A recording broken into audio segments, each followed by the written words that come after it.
لو قلت لك ان كرة البعبع دي اصلا كلمة فرعونية وده عفريت من وحي خيال الفراعنة كانوا بيخوفوا بيه العيال الصغيرة. انا طلعت في التلفزيون، انت شفتني كنت هايل. يمكن دي تبان غريبة، لكن الاغرب اننا فاكرين نفسنا طول عمرنا اننا بنتكلم عربي، لكن في الحقيقة احنا بنتكلم هيروغليفي في بعض المواقف. في الفيديو ده هعرفك شوية منهم وهتستغرب انك بتستخدمهم كلهم تقريبا. انا ايمان شاهين وده اخر مترو. خلي بالك انا برتجل اسمها برتجل علشان خاطر اخلي الكلام يبقى ورا بعضه. الحقونا هنتقلعها زي ما بقلع الجاكيت، بتابع حب محدش نفعني، قفلت الدكان.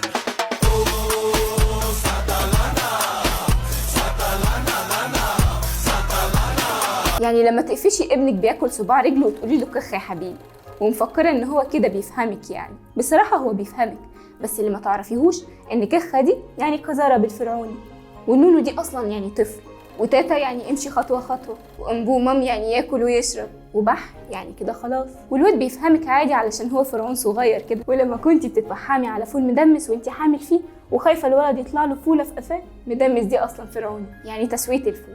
اجيب لك طبق معايا، هجيب لك طبق. وفي ليالي الشتاء الحزينه وانت راجع من شغلك والدنيا ترخ على دماغك، اهي ترخ دي يعني نزول الميه. وفي اي خناقه لما تبقى واقف تتفرج علشان احنا الفضول قتلنا وحد يسالك ايه اللي حصل يا كابتن، تقول له ده 2 بطحوا بعض.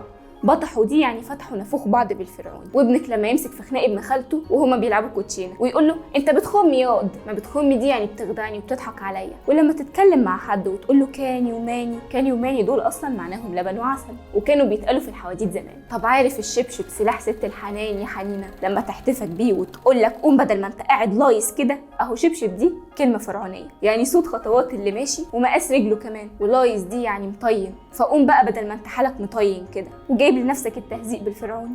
وتقول لك انزل هات لنا تمن كفته من الحاتي. محاتي يعني بياع اللحمه، وحاتي يعني لحمه، وبات يعني عظم، فلما يقول لك حتتك بتتك يعني نزل على الاكل كله لهف ولحم وعظم. طب سيبك من اللحمه، عارفين البصاره اللي كلنا ما بنحبهاش؟ بصاره دي اصلا كلمه فرعونيه ومعناها الفول المطبوخ. ومن طرائف المصريين والدعوات الغريبه انهم يدعوا للميت. بيقولوا له ايه بقى؟ انه يبشبش الطوبه اللي تحت راسه. ما يبشبش دي يعني تليين الطوب. ولما بنقول الفجر شقشق دي بالفرعوني معناها النهار طلع. وحاجات ياما بنقولها في يومنا، وبالمناسبه ياما دي يعني كتير بالفرعوني. في النهايه اللغه الفرعونيه تستاهل اننا نعتز بيها، ومش معنى كده انها تكون لغه رسميه او نلغي العربي، لكن على الاقل نبقى عارفين انها جزء من تراثنا، ونتمنى ان يبقى ليها وجود اكتر في حياتنا. قول لنا بتقول الكلام ده فعلا ولا لا، وقول لنا بتقول ايه كمان ممكن يبقى ليه اصل فرعوني. واستنونا دايما في اخر متر. وتاتا يعني امشي خطوه خطوه. خطوه ايه خطوه؟ طب عارف الشبشب سلاح ست الحنان يا حنينه؟